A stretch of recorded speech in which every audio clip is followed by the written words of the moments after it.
to take this country to greater heights.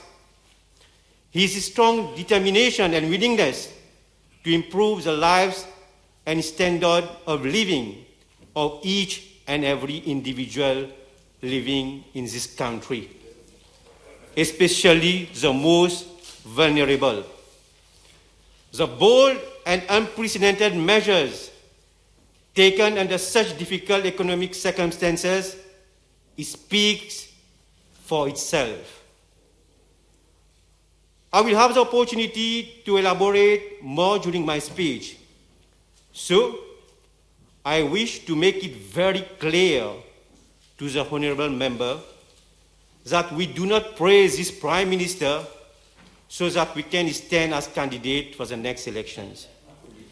We praise this Prime Minister because he has proved that he deserves all the praises, Mr. Deputy Speaker, sir. Mr. Deputy Speaker, sir, next, I would like to congratulate my colleague, the Minister of Finance, Economic Planning and Development, for presenting the third budget of this government. This budget aims primarily at restoring the purchasing power of all Mauritians and consolidating the welfare state.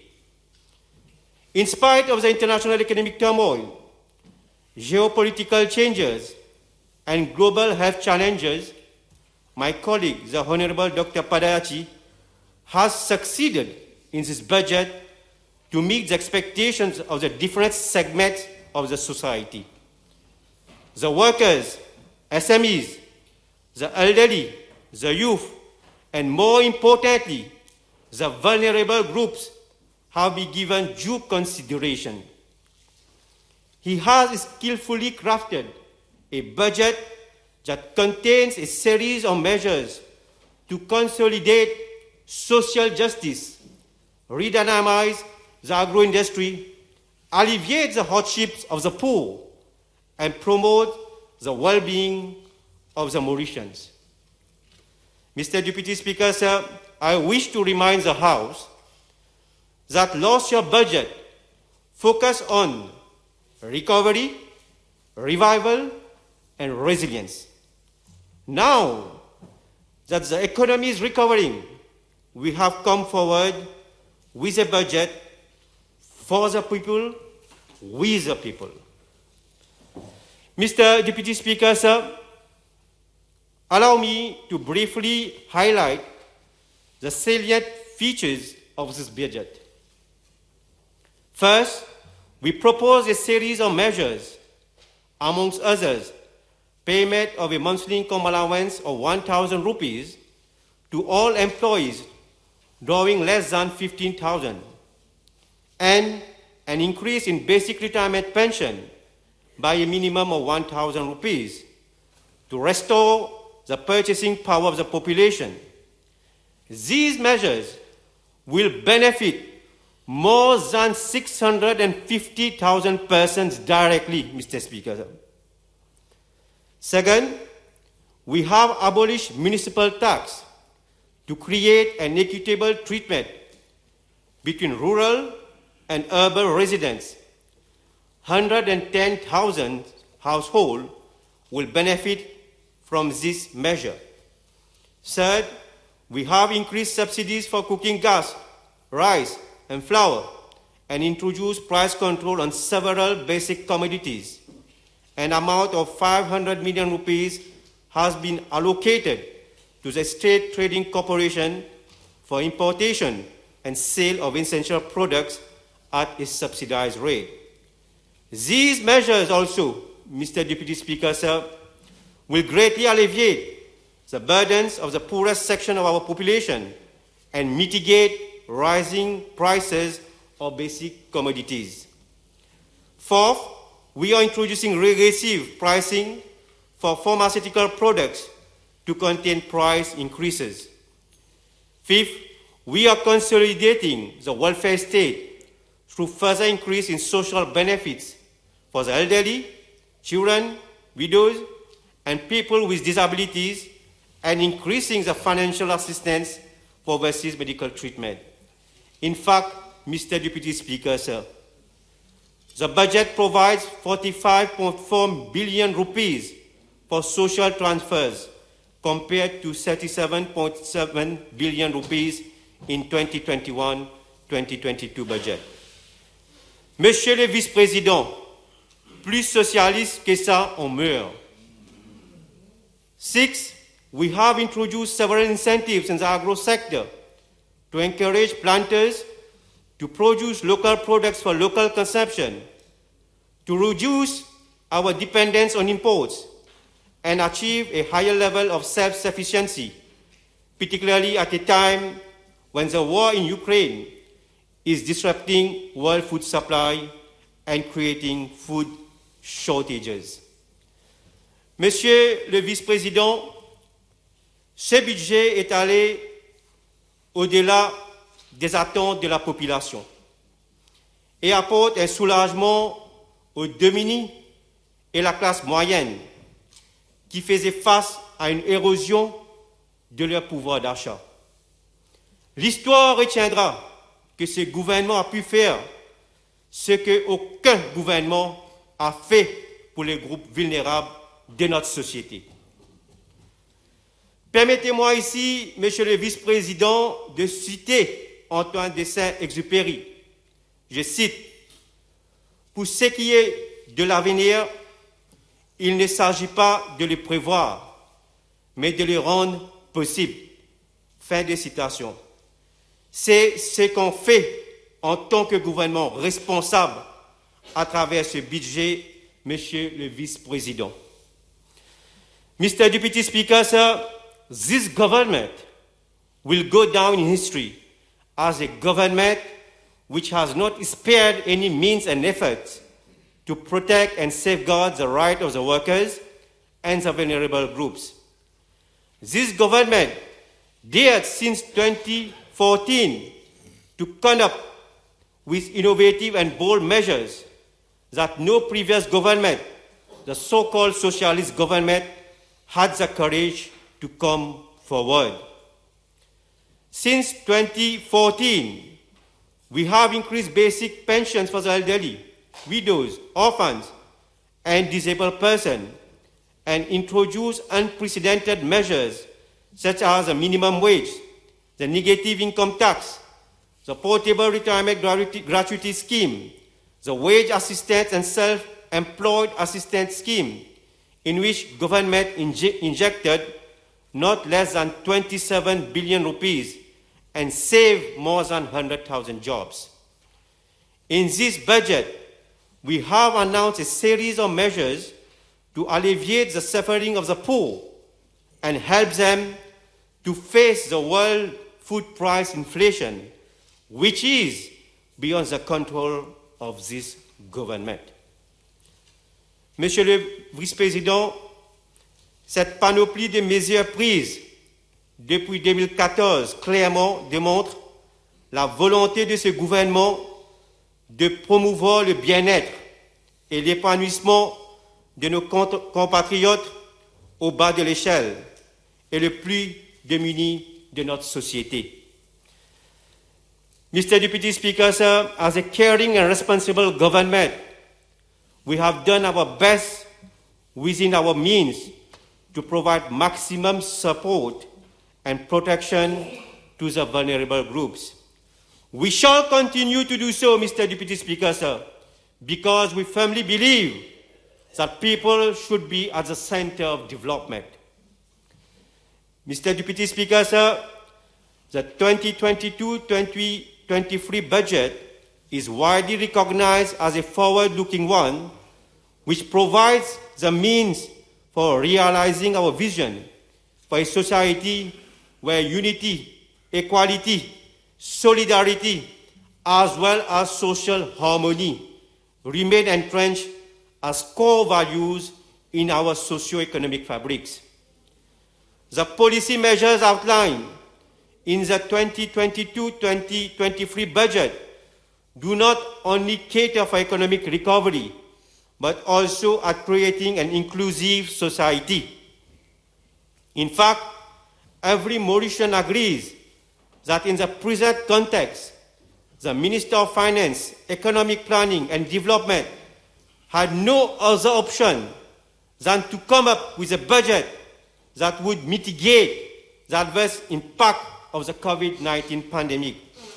The Ukraine-Russia war and climate change stimulate investment and enrich the creative potential of critical sectors while protecting the weaker section of our society. In short, Mr. Deputy Speaker, sir, it is as rightly advocated by the Honorable Prime Minister. Budget 2022-2023, c'est une continuation de philosophie qui nous fait toujours aider le bien-être de toute la population. Mr. Deputy Speaker, sir, it is the first time that even some of the members of the opposition recognize that the budget is a socialist one, and government has gone the extra mile to support the vulnerable groups and middle class. All trade unions, consumer associations, and senior citizen associations widely acknowledge that this budget will greatly improve the living condition of the vulnerable groups and middle class.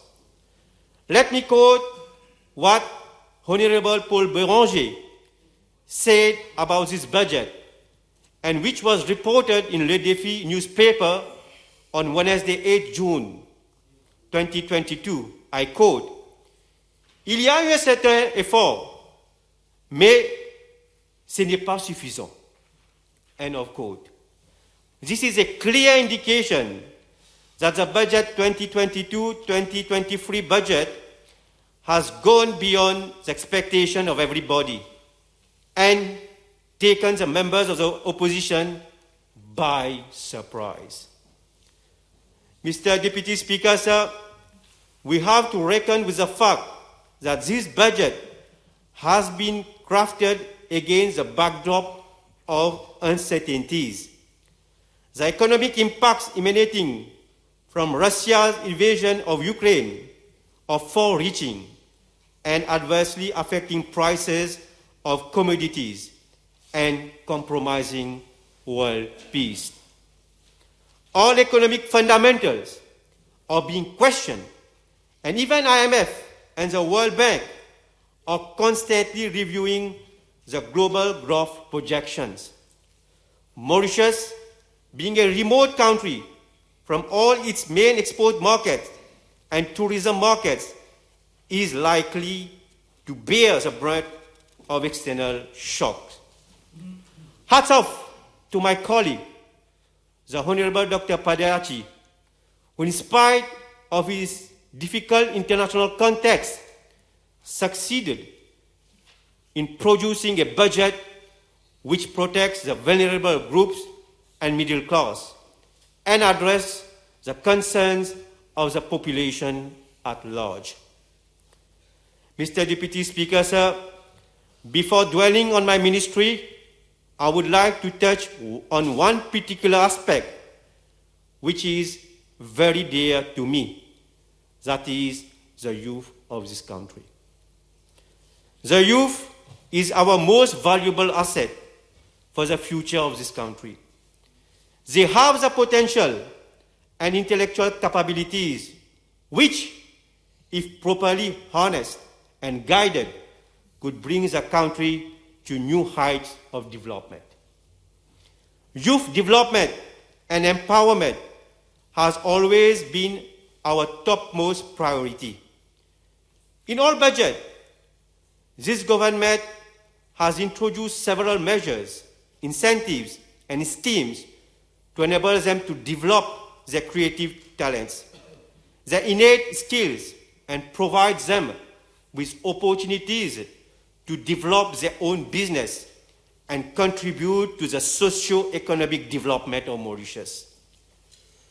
Mr. Deputy Speaker, sir, it is a vision of this government to create a nation of entrepreneurs, and we are providing all the facilities, and now it is up to our youth to grasp the opportunities to shape their own destiny and become their own boss. Mr. Deputy Speaker, sir, I am one of the many vivid examples. Let me quote Roy Bennett, author of The Light in the Heart. I quote, "Believe in yourself.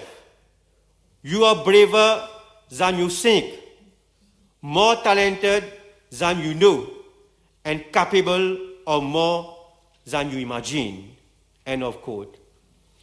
Mr. Deputy Speaker, sir, I would also like to express my gratitude to the Honorable Prime Minister and the Honorable Minister of Finance for the consideration given to my constituency in this 2022-2023 budget. In the budget 2021-2022, provisions were made for the implementation of several infrastructural and development projects in different regions of my constituency. Here, I would like to report to the House that the implementation of all the projects are already on and are progressing. My constituents and myself have been amazed that in this budget also, constituency number 10 has not been left behind, and provisions have been made for new projects to, amongst others, improve the drainage system and mitigate flood risk, replacement of pipes for better water supply, and other infrastructural projects in different regions. Mr. Deputy Speaker, sir, on behalf of my constituents, I wish to express my gratitude to my colleague, the Minister of Finance, Economic Planning and Development, for this gesture. Mr. Deputy Speaker, sir, it is undeniable that the budget 2022-2023 has created a feel-good factor among the people of this country. The population recognizes the efforts made by this government to extend additional support to all segments of the population. Mr. Deputy Speaker, sir, I shall now refer to my ministry. My ministry comprises 4 important divisions, namely the Human Resource Management Division, the Human Resource Development Division, Occupational Safety and Health Division, and the Public Sector Business Transformation Bureau.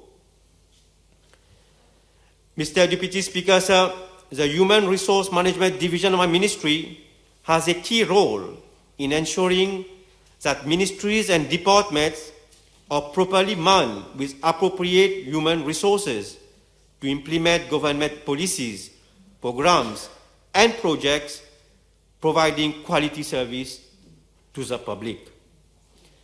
This division is also responsible for the prescription of scheme of service for all grades, which are the basis for recruitment in the public sector. During this financial year, my ministry has prescribed 101 schemes of service. Recently, my ministry has set up a consultative committee to facilitate the consultation process between line ministries and federation, trade unions, and fast-track the prescription of the scheme of service. Over and above, the Human Resource Management Division provides guidelines to ministries and departments regarding conditions of employment in the public service and in the implementation of recommendations of the PRB report. It also assists ministries and departments in the settlement of labor disputes. During this financial year, around 3,400 cases relating to conditions of service have been processed. The Employment Relations Unit, which operates under the aegis of that division, hold regular meetings with federations of trade unions to sort out issues and reach consensus on disputes and discuss HR matters that are of concern to them. In the course of this financial year, 16 meetings were held with the Federation and trade union to address more than 150 representations and identify solutions to the satisfaction of all parties. Mr. Deputy Speaker, sir, last year, provision was made for the filling of around 9,400 vacancies, and by the end of this financial year, around 60% of these vacancies will be filled, which represent a marked improvement compared to financial year 2020-2021, when only 30% of vacancies were filled. This budget has provided for the filling of 8,353 vacancies in the public service to ensure that the ministries and departments have the adequate capacity to deliver according to the mandate. My ministry will, in collaboration with a different commission, set up a mechanism to fast-track the recruitment process. Mr. Deputy Speaker, sir, training and development is critical for a modern and vibrant public service. To this end, PRB Report 2021 has once more stressed on training and development as an essential element of the overall human resource management in the public sector to sustain employees' continual growth and nurture a culture of performance. The PRB has even gone further in its 2021 report, recommending the designation of a training manager for the implementation of training programs, carry out periodic training needs assessment, and to look after skill upgrading, capacity building, and enhancement of competencies of all public officers to enable them to perform their duties efficiently and effectively. Last year, in spite of restriction on mass gathering, around 10,000 public officers of different grades were provided work-oriented training by the Civil Service College to keep them abreast of new techniques, technologies, and skills. Around 8,300 public officers completed training in line with the requirements of Occupational Safety and Health Act by the Occupational Safety and Health Division of my ministry. And some 1,700 public officers have been trained through bilateral support of donor countries under the Technical Assistance Program of my ministry. In total, around 20,000 public officers were provided training during this financial year. This largely exceeded the set-out target of 15,000 that I announced last year. Mr. Deputy Speaker, sir, I wish to emphasize that in our training program, employees in the workmen group, which are the first point of contact with the public, are provided with relevant training to prepare them to interact properly with the public and provide a quality service with courtesy. Over the past 2 years, some 2,000 employees in the workmen group have been trained. Mr. Deputy Speaker, sir, safety and health of public officers is a top priority of my ministry. The Safety and Health Division of my ministry has a responsibility to ascertain that safety and health norms are being complied with to minimize risk of accident at workplaces and ensure that the work environment is safe. In this context, a dedicated safety and health officer of my ministry has been attached to every ministry and department on a full-time or part-time basis, and during this financial year, more than 7,500 safety audits, 500 new risk assessments, and 550 fire drills have been carried out in different ministries and departments. Mr. Deputy Speaker, sir, my ministry has also introduced an occupational safety and health management system to provide a framework for public organization to systematically control its safety and health risk, reduce the potential risk for incident, and facilitate compliance with international safety and health norms.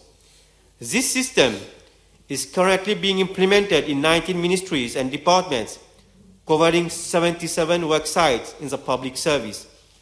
It is expected that once this system is implemented, it will help to bring cultural change in a planned and systematic manner and foster positive health and safety culture. My ministry has developed a framework agreement to facilitate procurement of fire safety items by line ministries to enable them to comply with mandatory fire safety requirements and obtain their fire certificate. I am pleased to inform the House that Dr. A.J. Hospital has already developed its fire evacuation plan in collaboration with the Mauritius Fire and Rescue Service, and this is now being extended to all other regional hospitals.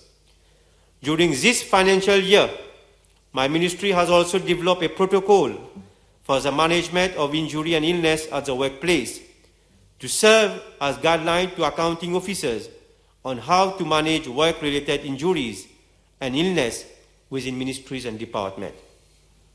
My ministry annually organizes an event to mark the World Day for Safety and Health at Work and to sensitize all ministries and departments on the importance of the safety and health at work. This year, we organize 1 week of activities at the level of ministries and departments to raise awareness among the public officers on safety and health at work. This culminated with the holding of a multi-sectoral workshop. Mr. Deputy Speaker, sir, the COVID-19 pandemic has given rise to a new normal, where innovative technologies will be one of the drivers of the new economy. It is therefore imperative for the public service to embrace the cutting-edge technologies to enhance quality of service delivery. The Public Sector Business Transformation Bureau, which operates under the aegis of my ministry, is actively engaged in the implementation of several projects that have a transformative impact on public service delivery and geared towards the improvement of quality of service. Every ministry and major government department has a transformation implementation committee that oversees, monitors, and evaluates the development and implementation of its business transformation initiatives. As of June 2022, 342 business transformation initiatives were being implemented across the public service, out of which 85 have already been completed and 238 are still under implementation. The Bureau was assigned the responsibility to monitor the implementation of 5 key performance indicators adopted by government in respect of training, good governance, fire safety compliance, prescription of scheme of service, and EHR to accelerate the process of transformation across the public service and promote integrity. The implementation of these KPIs are closely being followed up by the Bureau with all ministries and departments. The Bureau is currently developing a smart process manual to provide guidelines to ministries and departments on how to streamline processes and ensure an efficient and effective use of resources. Once this manual will be ready, all ministries and departments will be required to embark on the conduct of business process re-engineering exercises with a view to eliminating wastages, reducing inefficiency, and improving quality of service delivery. Mr. Deputy Speaker, sir, the Bureau will continue to play a pivotal role in engaging ministries and departments in the adoption of innovative and emerging technologies in a bid to improve service delivery. Mr. Deputy Speaker, sir, it is a vision of this government to transform the public service into an efficient, innovative, and creative agency, which is an active driver in the nation-building process, with officers with a new mindset that focuses on national targets rather than on routine administrative jobs only. In this context, my ministry is currently implementing several projects and schemes that aim at promoting excellence in public service delivery, facilitating adoption of new technologies, and upgrading the skills of the public officers. Last year, I announced to the House that my ministry will construct a state-of-the-art infrastructure at Le Réduit Triangle to provide the Civil Service College Mauritius with a modern facility to enable it to offer to all public officers with 40 to 60 hours of meaningful work-related training opportunities annually, as recommended in the PRB report 2013. I am happy to report to the House that construction has already started and work is in progress. The construction is expected to be completed before the end of next year. This infrastructure will enable the college to operate as a training institution in line with its vision to become a regional center of excellence for training. Mr. Deputy Speaker, sir, my ministry is presently implementing a cost-effective and flexible human resource management system, EHR, for the public service using open source technology. The scope of the project focuses on the development of core HR functionalities being used at the level of ministries and departments and covers the following components: employee sourcing, employee benefits, leave management system, training, discipline, and self-service. Phase 1 of the project, which consisted of the implementation of the leave management system on a pilot basis at my ministry and the Ministry of Information Technology, Communication and Innovation, has been successfully completed. The leave management system is fully operational in the two ministries, and now public officers of these ministries can apply for their leaves online and obtain approval thereof through SMS and email. Moreover, the officers can check their leave balances. The phase 2 of the project is currently being implemented in 11 ministries, covering 22 organizations, representing 25% of public officers. The phase is expected to be completed by end of this financial year. Phase 3 will be covered. The remaining 67 organizations will be completed by the end of financial year 2022-2023. The EHR platform will interface with other government IT systems relating to public officers. For example, the e-payslip developed by the CISD can be accessed by public officers on the EHR platform. Similarly, the Accountant General Office is developing an online passage benefit system which will be linked to the EHR system and be available on the EHR platform. The EHR system will enhance efficiency and effectiveness in use of human resources, assist management in succession planning, and generate reports for policy decisions. Public officers can obtain information about their leaves, passage benefits, scheme of service, and personal HR data through the click of a button. Mr. Deputy Speaker, sir, as announced in the budget speech 2020-2021, my ministry has introduced a new sandbox framework to promote the adoption of emerging technologies in ministries and departments. As at date, 34 project proposals have been received via the online sandbox portal, out of which 13 projects from 8 ministries and departments had been retained based on their transformative impact on service delivery. My ministry has embarked on the implementation of a collaborative platform and document management system for the Scheme of Service unit and is providing technical support for the implementation of a vehicle management system. In this budget, provision to the tune of 2 million rupees has been made to finance projects under the sandbox framework. Mr. Deputy Speaker, sir, government business and public service delivery were adversely affected by the COVID-19 pandemic, particularly during the nationwide lockdown in March 2020 and March 2021. So far, not even a single ministry or department has a business continuity plan to ensure a continuous service delivery with minimum interruption in times of crisis. During this financial year, the Civil Service College, with the financial assistance of the United Nations Development Programme, is assisting 13 ministries to formulate the business continuity plans. In the next financial year, provision has been made by the Civil Service College to continue to coach other ministries and departments on the preparation of the business continuity plan.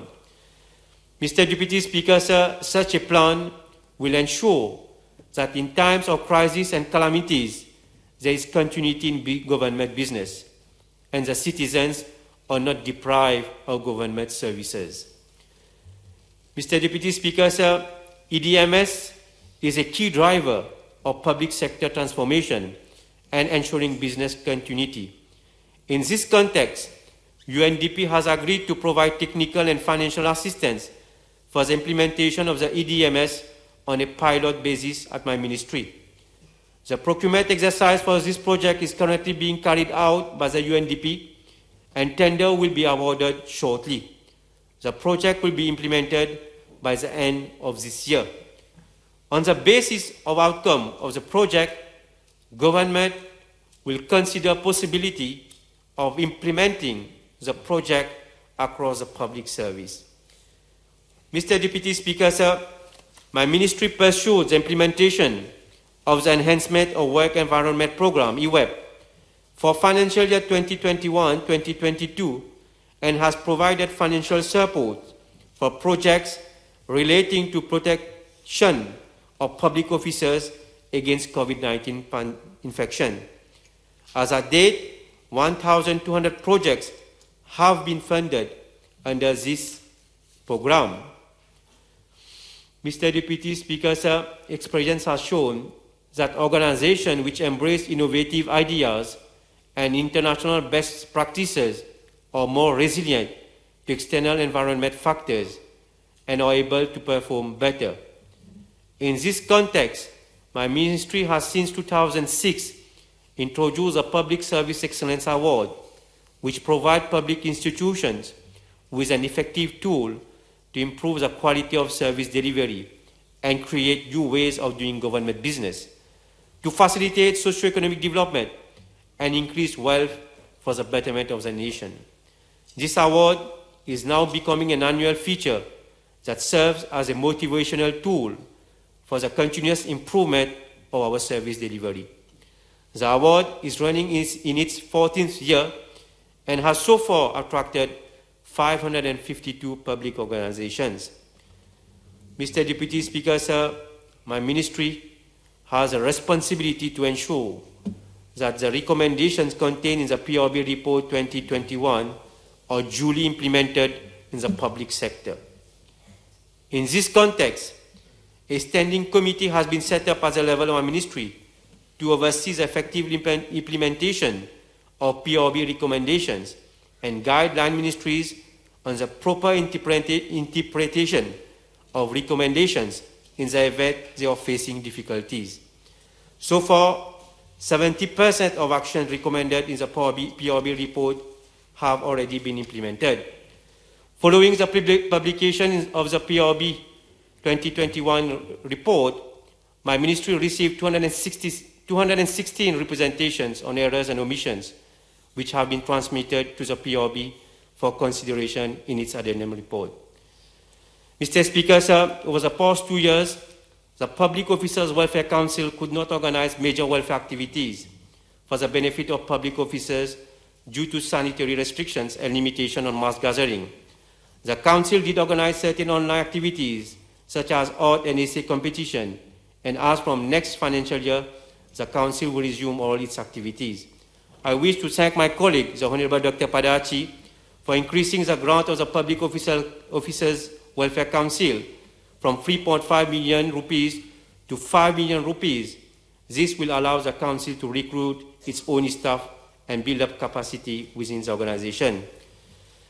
Mr. Speaker, sir, with a view to promoting a healthy workforce and providing an avenue for public officers to maintain a good work-life balance, my ministry, in collaboration with the Public Officers Welfare Council, has set up a modern fitness center that caters for the public officers of different ages and fitness level under the supervision of trained and qualified instructors.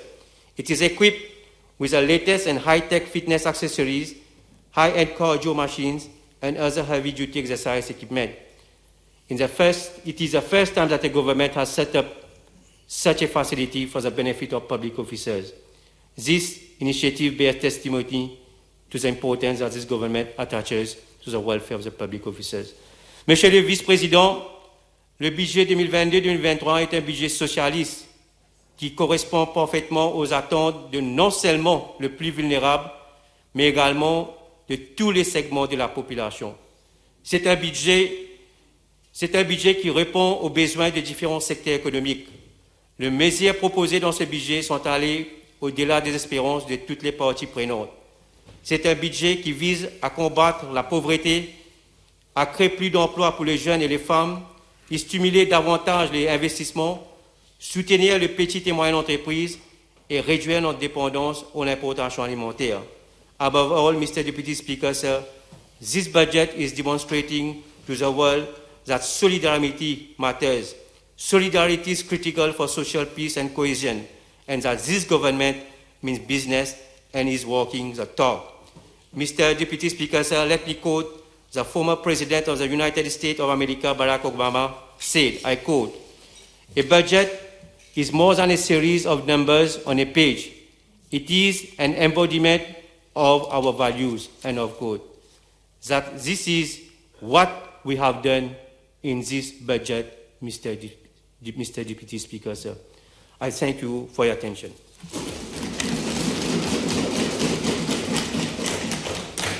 Thank you, Honorable